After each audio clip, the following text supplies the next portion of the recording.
9월 15일 화요일 언약교회 태영아부 평일 온라인 예배를 시작하도록 하겠습니다. 주께 드려요 찬양합니다.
오늘의 말씀은 고린도후서 8장 1절부터 8절까지의 말씀입니다.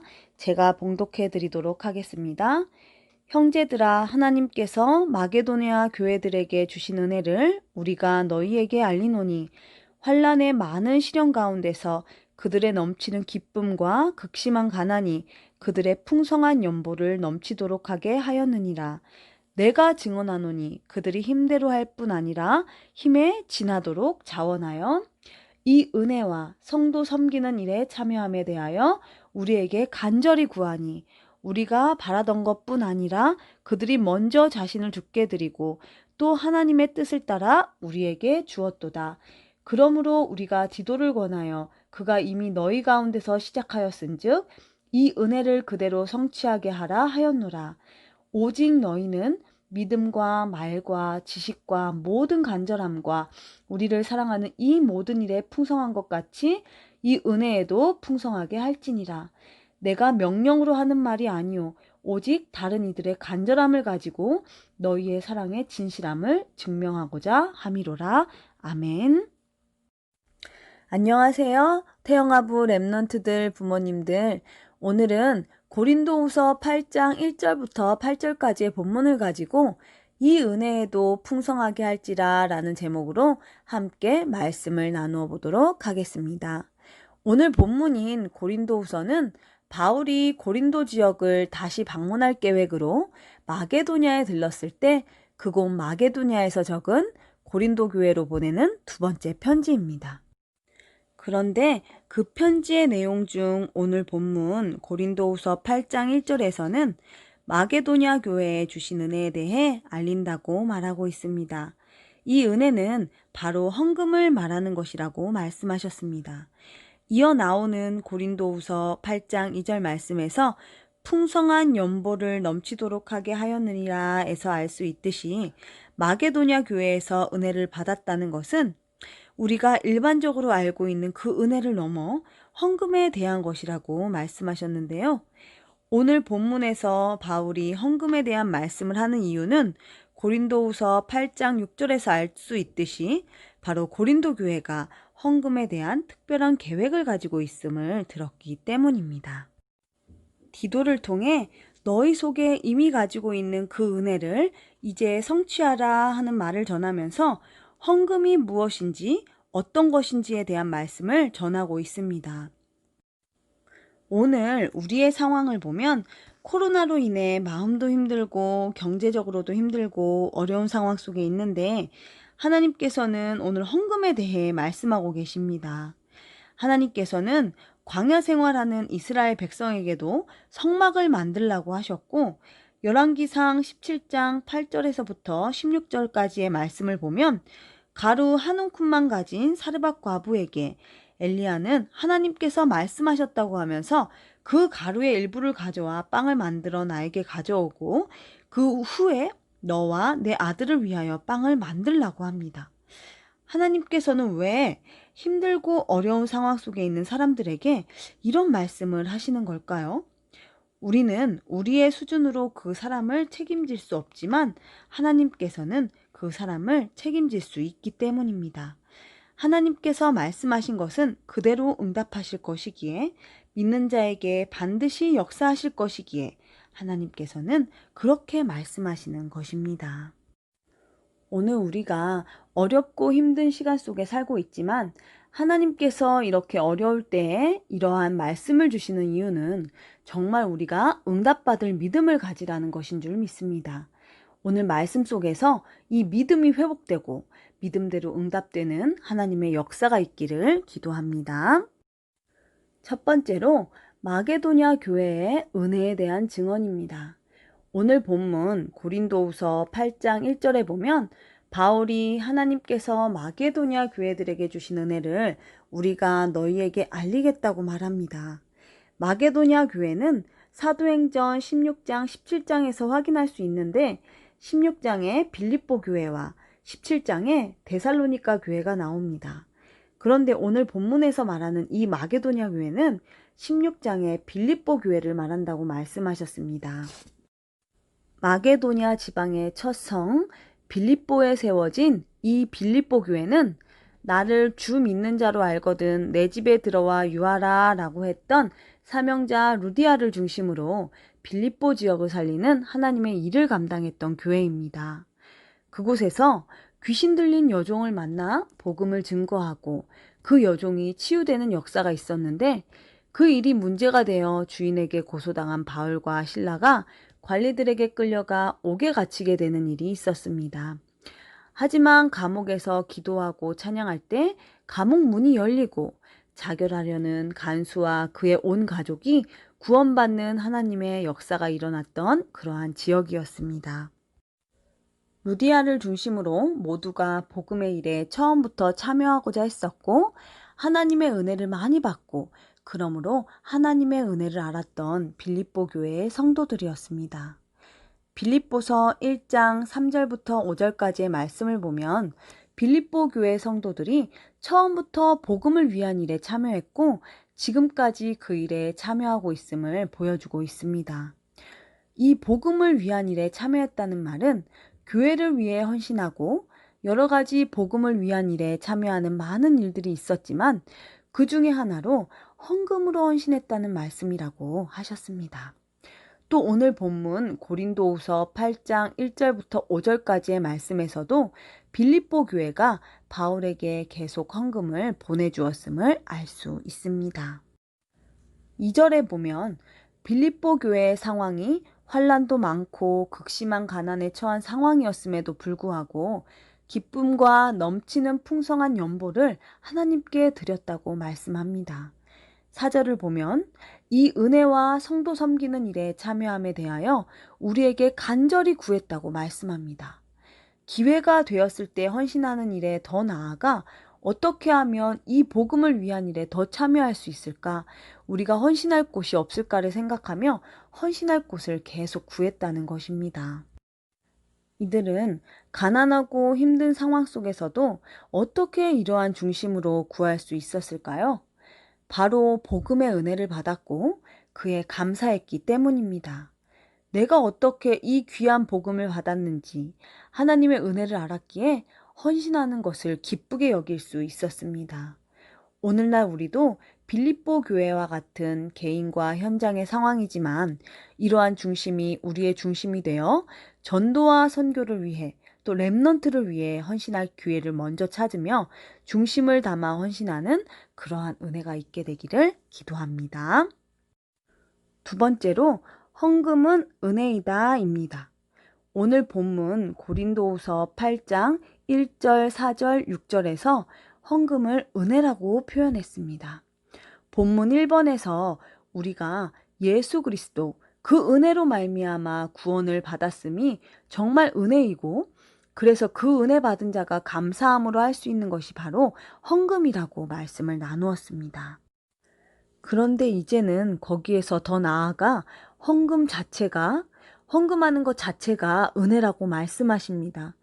우리는 은혜라고 하면 구원받은 것, 응답받은 것, 축복받은 것, 이러한 내가 받은 것을 은혜라고 생각하지만 진짜 가치 있는 일에 내가 헌신하여 참여하고 있다는 것, 이 자체가 은혜라는 것입니다. 하나님의 가장 소원이며 절대 계획인 이 구원 사역을 위해 하나님께서는 교회를 세우셨고 그것을 위해 전도와 선교의 일을 지금도 행하고 계십니다. 이 가치를 신앙생활을 하는 자들 중에서도 모르는 사람들이 많이 있습니다. 그렇기에 아무나 못하는, 아무나 모르는 이 구별된 은혜와 구별된 일에 내가 참여하는 것이 참으로 은혜인 것입니다. 이 일에 직분으로, 때로는 봉사로, 그리고 헌금으로 하나님 앞에 또 하나님의 일에 참여되어 쓰임받는 것은 은혜 받은 자라는 증언이라고 말씀하셨습니다. 우리 태영아부 모든 부모님들과 후대들이 하나님이 주시는 구원과 응답, 축복과 같은 받는 은혜의 풍성한 자가 되시길 기도합니다. 그러면서 오늘 본문에 나오는 이 은혜에도 풍성할지라 라고 말씀하신 그 은혜, 정말로 복음의 일에 아무나 모르고 아무나 할 수 없는 그 일에 참여하고 헌신하는 그 은혜에도 풍성한 자 되시길 주님의 이름으로 기도드립니다. 세 번째로 사랑의 진실함의 증명입니다. 하나님을 사랑함의 증명이 정말로 복음을 사랑하는 그 증명의 표현이 바로 이것이라고 말씀하십니다. 오늘 본문은 고린도후서 8장 6절에서 볼 수 있듯이 고린도 교회의 특별 헌금에 대한 소식을 듣고 제대로 헌신하도록 메시지를 주고 격려하는 말씀을 담고 있습니다. 그래서 바울은 진짜 헌금이 무엇이라고 말하고 있는 걸까요? 남이 시켜서 하는 것, 누가 명령한다고 해서 하는 것이 진짜 헌금이 아니라 8절에서 사랑의 진실함을 증명하고자 하는 것, 하나님을 사랑하고 복음을 사랑하는 그 마음을 증명하고자 하는 것이라고 말씀합니다. 복음에 대한 사랑의 마음이 있는 사람은 다른 많은 것에도 헌신하지만 그 중에 헌금으로 그 마음이 증명되어지고 표현된다는 것입니다. 마태복음 6장 19절부터 21절의 말씀에서도 말씀하시듯이 물질이 있는 곳에는 마음이 있음을 알 수 있습니다. 마음이 없다면 물질이 갈 수 없고 물질이 갈 수 없다면 마음도 갈 수 없는 것입니다. 우리가 말로 헌신하겠다고 고백하는 말은 어쩌면 상대적으로 쉬울 수 있지만 실제로 물질을 드리는 것은 말보다는 어려울 수 있습니다. 오늘 본문의 7절에서 오직 너희는 믿음과 말과 지식에 풍성한 것 같이, 특별히 말의 풍성함 같이 이 은혜에도 풍성하게 할지니라 라고 말씀하고 계십니다. 말로만 하는 것이 아니라 이 일에도, 정말 우리의 물질을 드리는 이 일에도 풍성할 수 있어야 한다는 것입니다. 나의 힘든 상황과 지금의 현실을 보며 헌금에 관한 말씀이 나오는 오늘의 이 예배를 불편하게 여기시는 분이 계실 수도 있을 것입니다. 하지만 앞서 말씀드렸듯이 우리의 모든 것을 책임지고 채우시는 능력을 가진 그 하나님이시기에, 또 그 하나님의 말씀이기에 믿음으로 우리가 이 말씀을 언약으로 잡을 때 우리의 삶에 전도와 선교, 렘넌트 살리는 그 일에 최고로 헌신할 수 있는 그 은혜를 풍성히 더하는 말씀의 성취를 이루실 줄 믿습니다. 우리의 삶에 구원의 은혜의 풍성함과 기도 응답의 풍성함, 또 우리가 삶을 살아감에 있어 아프고 부족한 부분이 치유되고 채워지는 은혜의 풍성함이 있기를 기도합니다. 그러면서 이러한 받는 은혜의 풍성함뿐 아니라 정말 하나님께서 가장 원하시는 가치를 깨달은 자만이 할 수 있는, 아무나 할 수 없는 그 헌신에도, 그 은혜에도 풍성한 축복이 있기를 간절히 기도드립니다. 하나님을 사랑하고 복음을 사랑하는 그 마음을 하나님께서 더하시는 은혜로 나날이 풍성하게 증명하는 우리 모든 태영아 부모님들과 우리의 후대들 되시길 간절히 기도드립니다.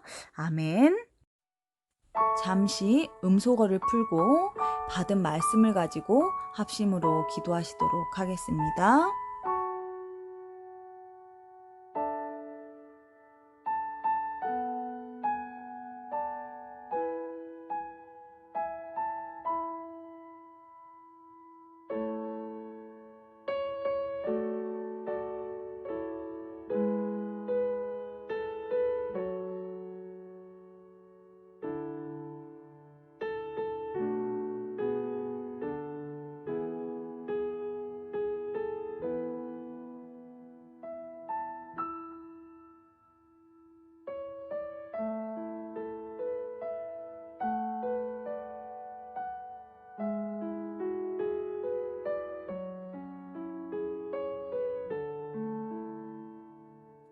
예수 그리스도 이름으로 기도했습니다. 아멘.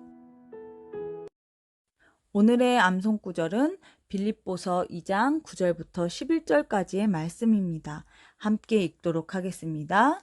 이러므로 하나님이 그를 지극히 높여 모든 이름 위에 뛰어난 이름을 주사 하늘에 있는 자들과 땅에 있는 자들과 땅 아래에 있는 자들로 모든 무릎을 예수의 이름에 꿇게 하시고 모든 입으로 예수 그리스도를 주라 시인하여 하나님 아버지께 영광을 돌리게 하셨느니라. 빌립보서 2장 9절에서 11절 말씀. 아멘. 주기도문으로 모든 예배를 마치겠습니다. 하늘에 계신 우리 아버지여, 이름이 거룩히 여김을 받으시오며 나라가 임하시오며 뜻이 하늘에서 이루어진 것 같이 땅에서도 이루어지이다. 오늘 우리에게 일용할 양식을 주시옵고 우리가 우리에게 죄 지은 자를 사하여 준 것 같이 우리 죄를 사하여 주시옵고 우리를 시험에 들게 하지 마시옵고 다만 악에서 구하시옵소서. 나라와 권세와 영광이 아버지께 영원히 있사옵나이다. 아멘. 예배를 모두 마쳤습니다. 오늘도 받은 말씀 가지고 승리하는 하루 되세요.